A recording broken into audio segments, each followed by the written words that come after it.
Welcome to the XtextCasts. In the episode 9 I showed you the Genero test framework.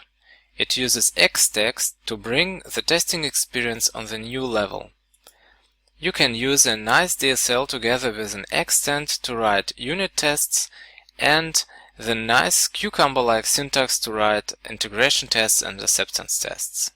But one feature I missed in Genero is a support for a mocking. And the best mocking framework in my opinion is the JMockit. It is a state-of-the-art full-featured mocking framework that can mock pretty everything, including static methods, private methods and constructors. It has also a very nice API, but unfortunately it uses advanced Java structures like initialization block within an anonymous class, and this cannot be implemented with an Xtend so easily. So I decided to build my own JMockit integration into the Xtend. And in this episode I will show you how to use it. First, let's take a look of the documentation. With the JMockit-Xtend library, we can use stub and mock methods to define expectation blocks. And with the stub we define a non-strict expectations, and with mock we define strict expectations. The difference between non-strict and strict expectations is that the order of the called methods is important within a strict expectation. So there will be an exception raised if our tested code doesn't call a mocked method or call it in a wrong order. Within an expectation block we just call a method we want to mock and optionally set the result the mocked method should return.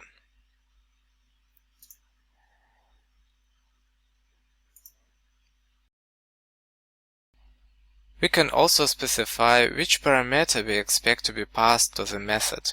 For example, here we expect that the max method will be called with 1 and 2. We can also use matches like any here to accept any integer values. But there is a limitation coming with an Xtend integration that if we want to use a matcher on one parameter, we have to use matches on all parameters.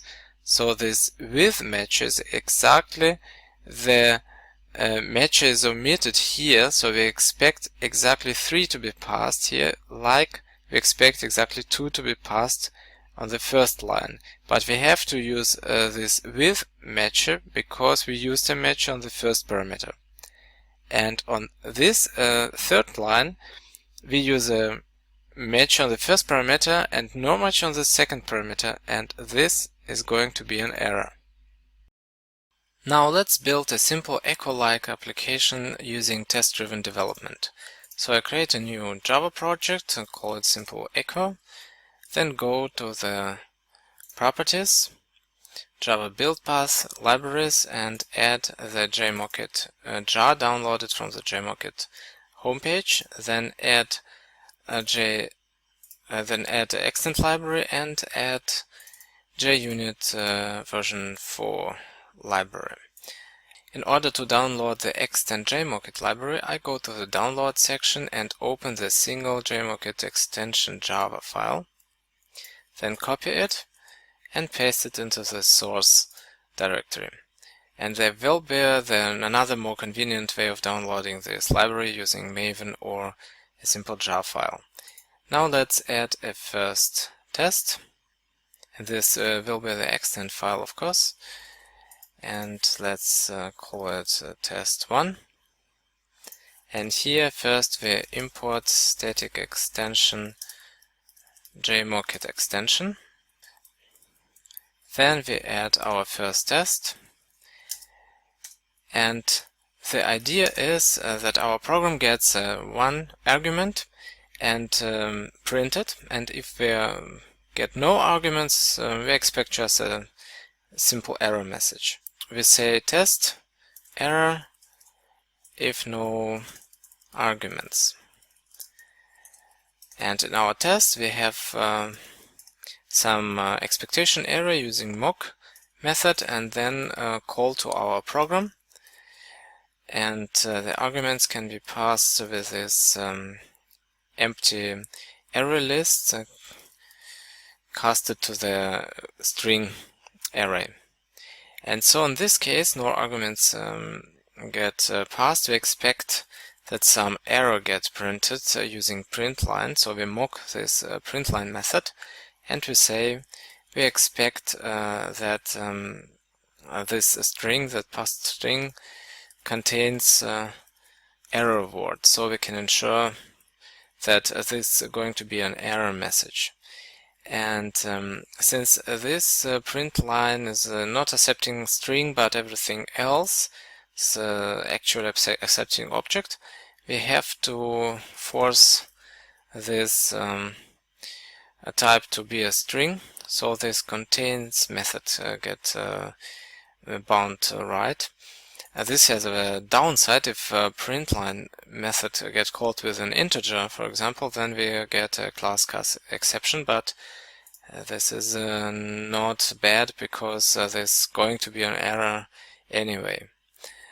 So let's define our program, our prog class, and we use also extend class, the prog package.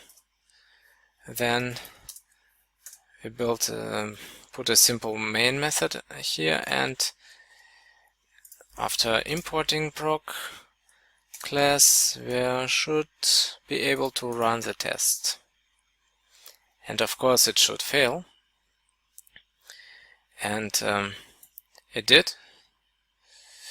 Okay, we have to mock the type, and this is in order to mock the method, we have to add the class, in this case input-output class, to our mock definition. So we put the mocked annotation and we mock this class, and we have to import this, of course, and we can also provide the exact method name that should be mocked. Then every other method stays untouched.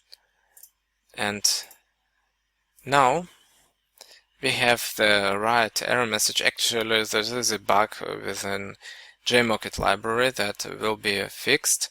So the right error message should be that the print line not as expected but wasn't called. Okay, so let's print here then error message, error, no arguments,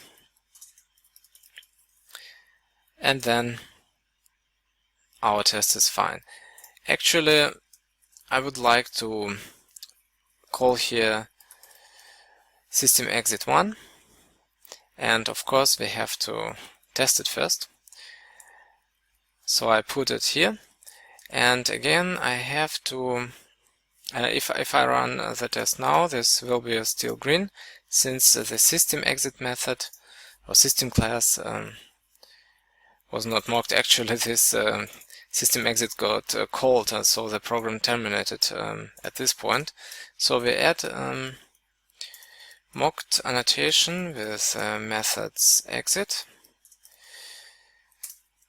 and then system variable, so attribute of type system, of course, in order to activate mocking here.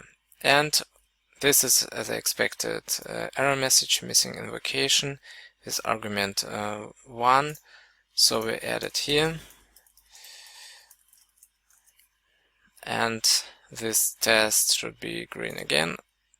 Okay. Now write the second test.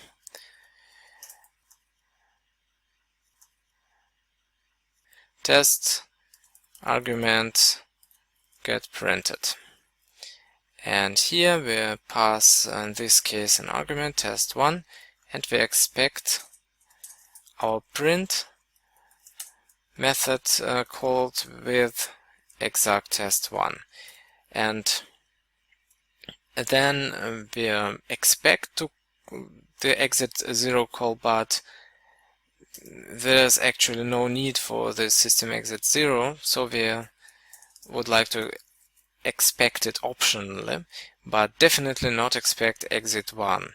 And we can achieve it using times with -1.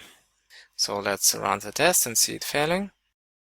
Let's add this functionality and we check the size is equal to 0, then we print an error, and then we print the first argument, and we need a return here, and this is because the system exit is mocked. Within the test, of course, it's mocked, and so do nothing, and the execution continues and hits this array access even if the array size is 0. So we add return to prevent this kind of errors, and actually this is a good idea anyway, so the Java compiler can provide better analysis of the program and stop the execution path on this point. Let's test it. And now everything is green. And let's add here the system exit. And if we add a system exit 1, then we get an unexpected invocation exception, and with exit 0 there should be everything okay.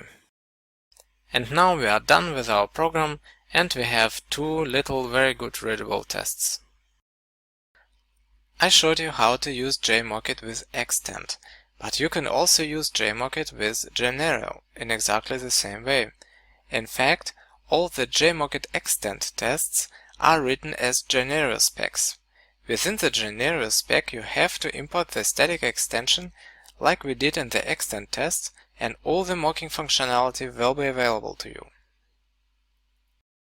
As you noted, the JMockit-Xtend project is a very young project, but I decided to make a screencast about it anyway in order to get more comments and feedback on this early stage of the project. Thank you for watching XtextCasts. Go to the XtextCasts.org to get show notes, discussions and more episodes.